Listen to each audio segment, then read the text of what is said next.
Show you guys my favorite potting soil mix, and I think they have it pretty much throughout the whole country. But you want to look for something that's, of course, organic and naturally made, no synthetic chemical nutrients. The brand that I like is called Kellogg. This is their raised bed and potting mix, and this one's really great because let's look at the ingredients: coir, perlite, poultry manure, other meal, peat moss, worm passing, backbone. So all natural fertilizers, really good nutrients, and it's just a nice soil, nice consistency. You can set seeds with this.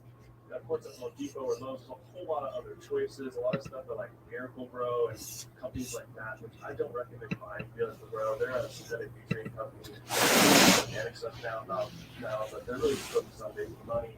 They're not really don't care as much about making good soil. Looks like Kellogg have it the best. And some of the other Kellogg products that are really good. If you just need some garden soil just to kind of pep up your beds, maybe you've already got really good drainage, then these guys are a little bit cheaper, and also it's the same formula, just without perlite.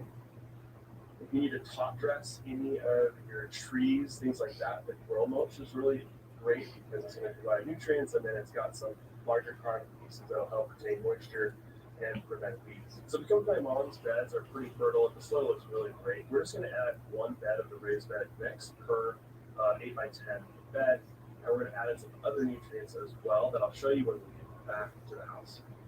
So now let's go ahead and check out our transplants. I'll give you some tips on picking transplants and how to pick a healthy one that's going to be really well garden. So if you take a look at these two tomatoes here, one thing you want to know is the word indeterminate and determinate. The determinate is a bushing type, so it'll fruit basically just one time. You'll get a lot of fruit and then it'll be done. Indeterminate will keep giving you fruit. It's a vine type, so it'll keep making flowers that'll produce fruit for you. I recommend just always growing indeterminate because you'll have a much longer season of growing. Your two major differences, you're going to have your cherry tomatoes and then your larger slicing tomatoes. So that's going to be your decision on what you would like to grow. The cherry tomatoes, though, are really prolific for a much longer time. And when I was running my urban farm, I grew only cherry tomatoes. I like cherry tomatoes because they don't have problems with rotting or bugs. If you lose one small cherry tomato to a bug, it's not a big deal. If you lose a big tomato, it's a lot more painful, and they just don't produce as many, but they're larger. So now let's just take a look at the transplants and what you would want to look for in a healthy transplant. So first I'm going to show you guys one that I don't think is very healthy. This is some sort of probably fungal issue. The leaves are a little bit pale or yellowed. Whereas if you look at a transplant over here, you see how green those leaves are, and the entire plant all the way down, even at the lowest level of leaves, they're not very yellow, which is a good sign, because as the plant grows, the lower leaves will get yellow and die off. And I got a great video on pruning tomatoes that you should watch if you want to learn more about compared indeterminate tomatoes. These are all the suckers here. If you see a tomato like this, you see how the leaves are curled. It looks like a worm was on here eating it. So this plant is having issues. So I would definitely not pick this one. You want to find a tomato that has the leaves completely flat and unfurled like this. Any of these look fantastic. So here we have some zucchinis, and now zucchinis, the tomatoes, peppers, cucumbers, anything that produces a fruit, it's going to need full sun. So keep that in mind. And all these are going to get very large. So when you're planning out the size of your garden, think about how large these are going to get. These are going to get to about 3 by 3 feet size. You're also going to notice that some of these have multiple plants in one pot. And when you go to plant these, you can actually break these apart and get multiple plants out of them. Or you can select for the largest plant, the best looking plant. So that would be this one here. And you could just cut these out away and only plant this one. And you only want to plant one squash plant in one spot. Otherwise, they're going to compete for light, and you will not get very good fruit. It may be more susceptible to pests and disease if you do that. So make sure you're planting only one plant in one spot. But you will see at the nurseries that a lot of times this will happen when they planted multiple seeds, so you get multiple plants. Another great thing to look for at Home Depot is the discount section. These are plants that they let grow a little too long. You can see there's multiple seedlings in there. But as long as the plant still looks healthy, you can totally plant this. Just cut it back to one plant and go for it.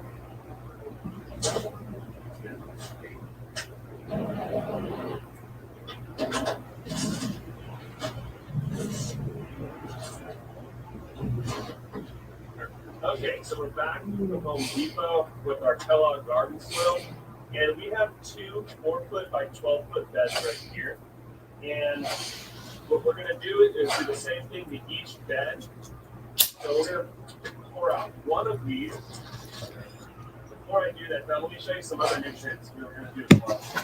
So from my urban farm, I had a bunch of leftover things like some organic fertilizer, some leftover peat moss, some leftover seeding, propagation mix. We're just going to dump all that in here.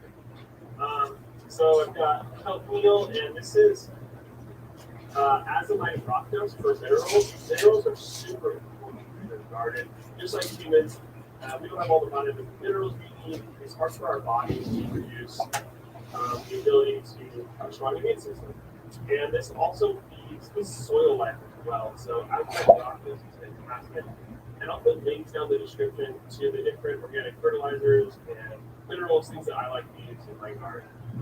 So we're just going to spread a little bit of this out, maybe 2 full cups of azomite over the surface, probably 2 cups or 3 cups of the organic fertilizer. And they always have instructions on the bag to show you how much that you should use for the amount of area. And then now we're going to add our 1 3 cubic foot bag of garden soil. And this soil is already really good.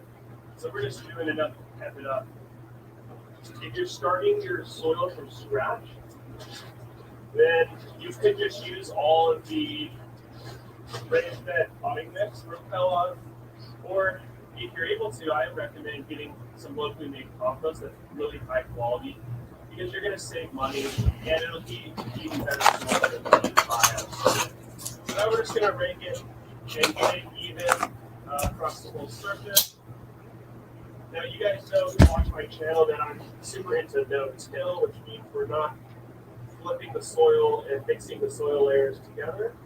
So we're just going to mix it together here at the surface. And then when it rains or we water this in, that's going to help to mix these nutrients down deeper into the ground, just like when it rains. And of course, we're also going to water at the end of this with our plants. And we're going to even water in some other nutrients that I have left over from my farm, like fish emulsion and seaweed. I'm just going to show you guys some other things that I'm doing with soil drenching for feeding.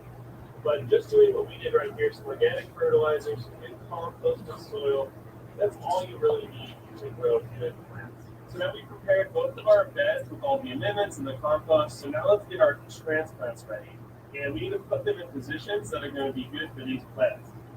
Now, summer fruiting plants like squash, tomatoes, peppers, eggplant, cucumbers, anything that produces a fruit, it needs a lot of sunlight in order to produce things really well. So with looking at your yard, it's really important to know where's south, where's west, where's east, where's north. Figure out those positions. In the winter, you're going to have the sun traveling in the southern sky, but in the summertime, it's going to really come directly overhead. So the camera right now is facing west. And the two corners right here, these boxes, get the most sunlight throughout the year, and especially the summer. So that's where we want to have our squash, our tomatoes, our peppers, things like the basil. They don't need as much sunlight, and you can even plant these underneath your tomatoes or with your tomatoes. That's called interplanting, and that's a really fantastic way of getting more crops in a smaller area. And I have an in-depth video all about that, and I'm going to put links in the description to some other videos that I've made that will really help you to go more in depth on some of these concepts that I'm just briefly touching on in this beginner video. So the other thing to think about with your light is what's around your garden. So you can see that there's that tree there. It's casting a little bit of shade here. So in this back corner, because it gets less light, that's going to be a great place for greens, for herbs, even like radishes or some of the smaller root vegetables will do really well right there. So look all around your garden. We've got these eucalyptus trees on the west side. So in the late afternoon, those block sun as well. So you really just want to look all around the garden, see what's going to cast shade. You could even watch, come out every couple hours into your garden and see where the shade is before you even plant out your garden. So the next thing, we kind of touched on it at Home Depot, but we need to prepare these transplants. So these squash, because they're so far spaced apart, we're going to take a knife and just cut through here to try to separate the roots out. It is going to damage the plants a little bit. The most guaranteed way to help the healthiest plant would be to come in here with some pruners and just clip out the weaker or smaller looking one and plant the entire root ball into the ground. But in order to save money, if they're far enough apart like this, that's about 2.5 inches apart, you can actually save these. So that's what we're going to do. Now, on your tomatoes need to be prepped by removing the couple bottom leaves, because we're going to actually bury this up until here, right below this first leaf here. And when you do that on a tomato, it'll actually produce roots higher up on the stalk. The other things on a tomato you want to do,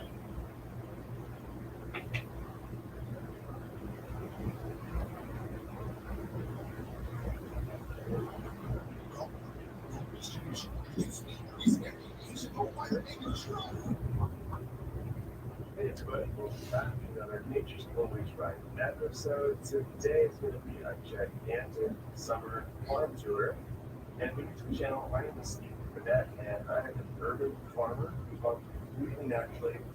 I make about 90% of my amendments, nutrients, compost, all that on site. And I achieve that using a number of methods like no-till, irrigation, compost, teas, vermicompost, Korean natural farming, and other techniques as well in order to make fertility here on the farm. So welcome to my channel, and I hope that I'm able to teach you guys lots of different skills, chickens, trees, vegetables, and market gardening, which is really profit if you want to do this as a business. So this is the third year that this market garden is in production. I've got my home plot here, and then I've also got a secondary plot down the road. So I'm able to place the farm budget and find customers and start farming on the crying years ago.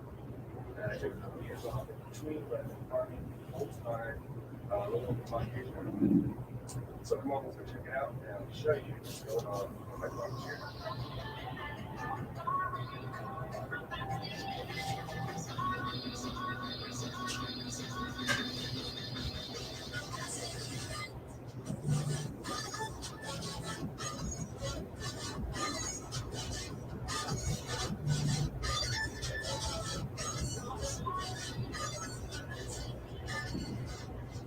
So being a market garden, I focus on the crops that are high turnover and higher profit. So I do lots of salad greens, heads of lettuce, green onions, kale, chard, collard greens, microgreens, squash, cucumbers, green beans, herbs, and more. Of course, tomatoes here. If you're curious about the technique I'm using here on my tomatoes and the cucumbers, this is called lower and lean. And this is a way of growing tomatoes for a very long season. And I'm doing this outdoors. This is a long time this is done inside the greenhouse system. And you can see how the tomato is stretched there. It starts in the ground right there, and it's climbing all the way up to here. And we're in the middle of July right now, and these will keep going until November, maybe December. It might be healthy. So these things are absolutely loaded with tomatoes. And you can see underneath, I did a bunch of basil there. And that's called interplanting, and that's a really powerful technique for home gardeners and market gardeners. And it just allows us to get multiple crops out of the same bed. And that's how I'm able to make a decent living on a small piece of property. So here's another example of interplanting. Underneath you can see arugula. I harvested that about 3 or 4 times, and now it's ready to come out. I got over 20 pounds of arugula off this wall like that underneath the tomatoes. So there's lots of powerful techniques you can use like that to grow more food. In the spring and summer, I like to do some bush beans as well, just to cycle in some legumes and some nitrogen fixing going on. It's a really popular crop here in my area. A lot of people really like sweet, tasty, crunchy green beans. And here's a good example of succession. This bed just came out yesterday, and this bed is mixed. I'm going to be harvesting it this morning for a customer, and then this will be the final bed in this little small plot here. And I grow spider bush beans. Those are my favorite green beans to grow. And they're stringless as well, which makes it really easy to process. Whenever you can grow easier things to eat, I find that we eat them more often, and customers are more excited about them as well. So this is my next section of zucchini and patty pan squash. If you've never seen a patty pan squash, they're really cool. So that's a patty pan, it's a wet, no flying saucer, but they're really delicious and they go great on the grill just like zucchini. So this bed's still in recovery mode. I had other squash, kale and chard, lettuce planted here. That's all gone now. I've got my next succession of squash coming in. And then up here on the fence line, we have blackberries, and further down, boysenberries. I've been really happy with the grapes and the berries that are growing this fence line. My chain link fence is actually a really great choice. Any fence lines that you have in your yard